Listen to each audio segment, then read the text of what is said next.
Me and my Delata Hindi ko problems mabuklan yung against the luncheon meat. world. Naman ang itsura niya. Diyos ko. Pero may can opener kasi sana ako. Pero hindi siya gumagana.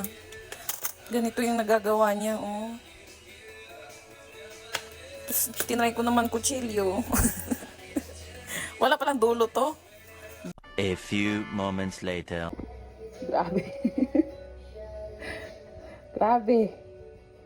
Parang daming pinagdaanan ng lata na to. Diyos ko. One eternity later.